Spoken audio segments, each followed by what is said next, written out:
In this tutorial, we'll look at product attributes and variants, a powerful feature that allows you to create flexible products without filling your catalog with unnecessary duplicates. Product attributes are organized into three simple areas: types and values, where you create reusable product options; attribute sets, where related attributes can be grouped together; and product assignments, where those attributes are applied to individual products. In this example, we've already created a product attribute called milk. Selecting it from the list displays the available values, including whole milk, skimmed milk, oat milk, and soya milk. Now let's create another product attribute from scratch. Select New Type and enter a descriptive name. In this example, we'll create an attribute called Drink Size. Leave the slug to generate automatically from the name, then choose the appropriate input type. We'll select Single Option, which means staff will choose one option from the available values when selling the product. Next, Enable Generates Variants. This tells POSable that each size should be treated as a separate product variant, allowing different stock levels and inventory settings to be managed where required. Set the display order using the Sort Order field, then choose how this option affects inventory. In this example, we'll select Multiplies the recipe, allowing each drink size to use a different quantity of ingredients.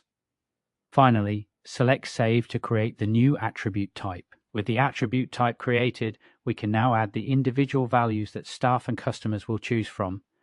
Begin by selecting Drink Size from the list, then click New Value. We'll create our first value and label it Small. Set the sort order to 1, leave the price modifier set to 0, then set the recipe multiplier to 1 before saving the value. The price modifier adjusts the selling price of the product by the amount entered. In this example, a value of 1.5 would add £1.50 to the product's base selling price. The recipe multiplier works differently. Rather than changing the selling price, it controls how much inventory is consumed when the product is sold. A multiplier of 1 uses the standard recipe, while larger values can be used for larger serving sizes. Now repeat the process for medium and large. For medium, set the sort order to 2, enter a price modifier of 1.5, and a recipe multiplier of 1.5.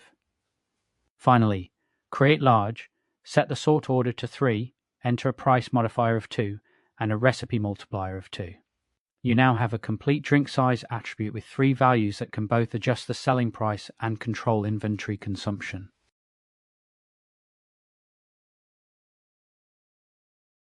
Attribute sets allow multiple product attributes to be grouped together so they can be applied to products in a single step.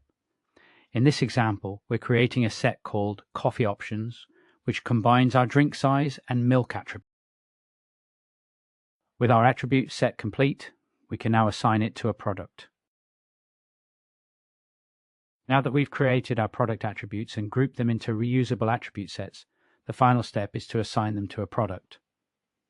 Open the Product Assignment tab, select the product you want to configure, then choose the attributes you want to make available. In this example, we'll assign milk and drink size to our latte. Tick required for each attribute to ensure a selection must be made when the product is sold, then save your changes. As soon as the product is saved, POSable automatically generates all of the possible product variants. Rather than creating every combination manually, the system builds them for you using the attributes you've assigned. The same process can be repeated for other products, such as our cappuccino, giving each product the same reusable options while keeping your catalog organized and easy to manage. What could have taken dozens of manually created products has been generated automatically, making even complex product options simple to configure and maintain. Thanks for watching.